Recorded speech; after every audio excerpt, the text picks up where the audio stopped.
Hi viewers, welcome to நமது இல்லம். இன்னைக்கு நம்ம தேய்பிறை அஷ்டமியில் பைரவரை இப்படி வழிபட்டால் துன்பம், கடன், எதிரி தொல்லை, ஏவல், பில்லி, சூனியம் நீங்கி செல்வம் பெருகும் அப்படின்னு சொல்லியிருக்கோம்.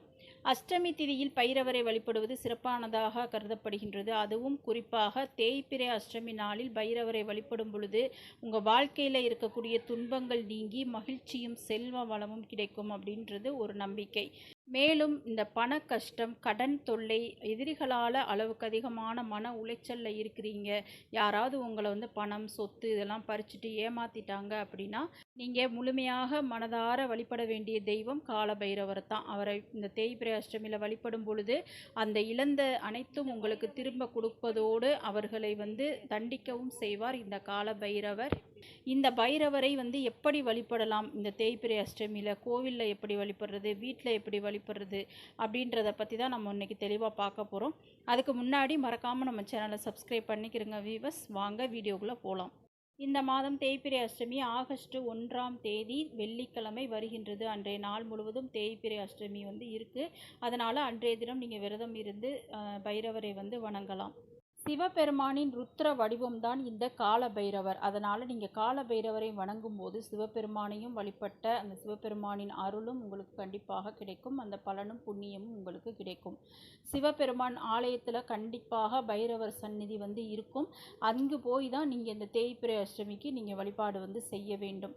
பைரவர் அருளை பெறுவதற்கு நம்ம இந்த தேய்பிறை அஷ்டமி நாளில் நீங்கள் பைரவர் கோவிலுக்கு சென்றும் வழிபடலாம். நீங்கள் வீட்டிலையே வழிபடுறீங்க அப்படின்னா வீட்டில் பைரவரை நினைத்து நல்லெண்ணெய் தீபம் மட்டும் ஏற்றி நீங்கள் பைரவரை நினைச்சு வழிபட்டாலே போதும்.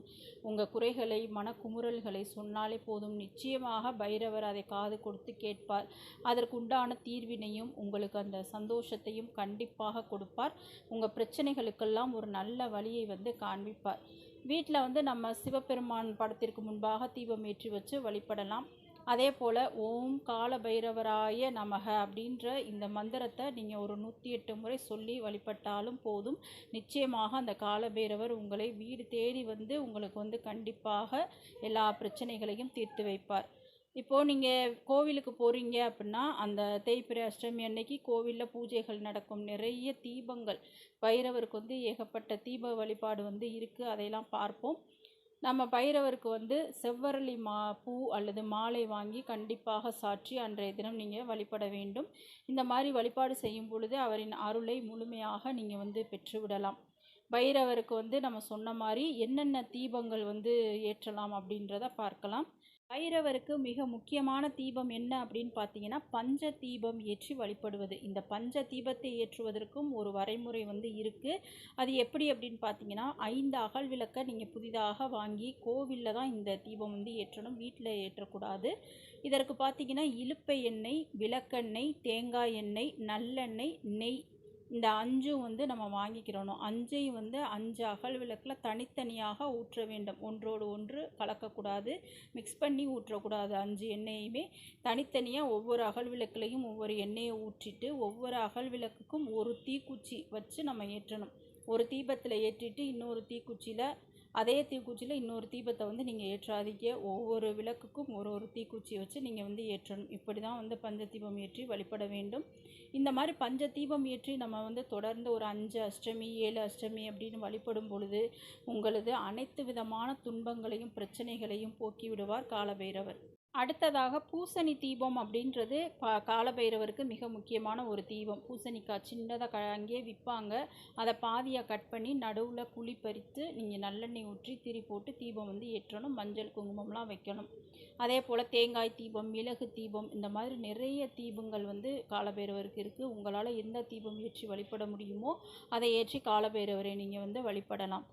அதுக்கப்புறம் பார்த்தீங்கன்னா கால பைரவருக்கு நெய்வேத்தியமாக அவருக்கு பிடித்தது என்ன அப்படின்னு பார்த்தீங்கன்னா மிளகு வடை, மிளகு சாதம், வடை மாலை சாற்றி வழிபடுவது, இதெல்லாம் மிளகு பொங்கல், இதெல்லாம் காலபைரவருக்கு உகந்த நெய்வேத்தியங்கள்.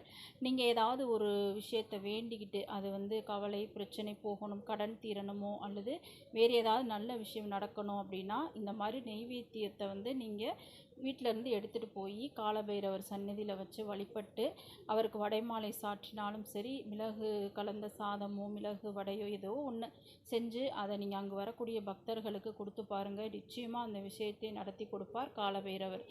அதுக்கப்புறமா பார்த்தீங்கன்னா, நீங்கள் காலபைரவரை வழிபடும் பொழுது நம்ம ஒரு விஷயத்த ஞாபகம் வச்சுக்கிறணும்.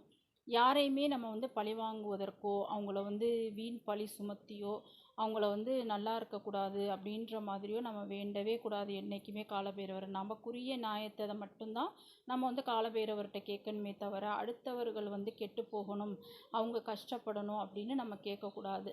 அது ஒரு முக்கியமான விஷயம் காலபைரவர் வழிபாட்டில். இந்த மாதிரிலாம் முறையாக ஒரு 5 தேய்பிறை அஷ்டமி, 7 தேய்பிறை அஷ்டமிக்கு நீங்கள் தொடர்ந்து வழிபட்டுக்கிட்டே வாங்க. உங்களுக்கு வந்து அந்த வழக்கு முதலான சிக்கல்கள்ல இருந்து தீர்வு வந்து கிடைக்கும். அதேபோல் வறுமை வந்து நீங்கும், பகைவர் தொல்லை வந்து நீங்கும், வியாபாரத்தில் இருக்கக்கூடிய சிக்கல்லாம் நீங்கி வியாபாரம் வந்து நல்லபடியாக நடக்கும். சனி தோஷம் உள்ளிட்ட தோஷங்கள் வந்து நீங்கும், ராகு கேது தோஷங்கள் வந்து நீங்கும். உங்களுக்கு அல்லது உங்கள் குடும்பத்தில் இருக்கக்கூடிய அந்த தீராத நோய் நொடிகளை தீர்த்து வைப்பார் காலபைரவர். துன்பங்கள் உங்கள் வாழ்க்கையில் இருக்கக்கூடிய அந்த திருமண தடைகள், தொழில் சிக்கல்கள், வறுமை, இந்த மாதிரி இருக்கக்கூடிய துன்பங்கள் யாவையும் நீக்கி வைப்பார். செல்வத்தை பெருக்க வைப்பார், மன அமைதியை கொடுப்பார்.